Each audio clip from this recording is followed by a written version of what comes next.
রাজশাহী ভদ্রার মোড় দারুচিনি রেস্টুরেন্টে চলছে 2 দিন ব্যাপী শীত পিঠা মেলা 2025-এর আয়োজন। উন্নতির শীর্ষে রাজশাহীর উদ্যোক্তা গ্রুপ আয়োজিত এই 2 দিন ব্যাপী পিঠা মেলার আজকে ছিল প্রথম দিন। আগামীকাল 1 ফেব্রুয়ারি আরও একদিন থাকছে এই মেলা।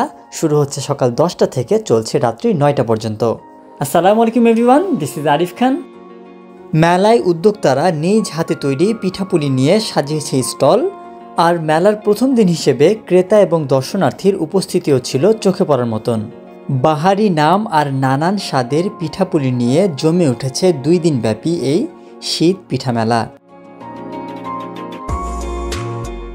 হাঁসের মাংস দিয়ে চিতই পিঠার স্বাদ নিতে হলে আসতে হবে মেলার গুনগুন স্টলে, যেখানে তৈরি হচ্ছে গরম গরম চিতই পিঠা, যেটা হাঁসের মাংস দিয়ে খেতে অনেক বেশি ভালো লাগছিল। হাঁসের মাংসর পাশাপাশি ছিল হোমমেড কেক আরও হরেক রকমের পিঠাপুলি। বিশেষ করে ফল পিঠাটা আমার কাছে অনেক বেশি ভালো লাগছিল। ফুচকা, চটপটি, ডোনাট, পিৎজা আর মজার মজার পিঠার স্বাদ নিতে হলে চলে আসতে হবে স্বপ্নীল ফ্যাশন ঘর স্টলে। এখানকার নারিকেল পুলি আর পিৎজাটা হেব্বি ছিল খেতে। ফুচকাটাও ছিল বেশ। ক্রিসপি কর্নার থেকে খেয়েছিলাম চানা চাট আর চিকেন।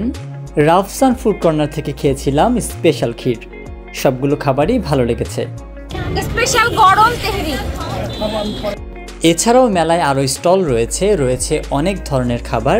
সব কিছুই ঘরে বসে থেকে দেখে নিলে হবে না, আসতে হবে মেলায়। আজকের মতন এখানেই শেষ করছি। যারা ইউটিউব চ্যানেল থেকে দেখছেন তারা চ্যানেলটা সাবস্ক্রাইব করতে পারেন, আর যারা ফেসবুক থেকে দেখছেন তারা ফলো দিয়ে উৎসাহ প্রদান করতে পারেন। পরবর্তী ভিডিও দেখার আমন্ত্রণ জানিয়ে বিদায় নিচ্ছি। আল্লাহ হাফেজ, আসসালামু আলাইকুম।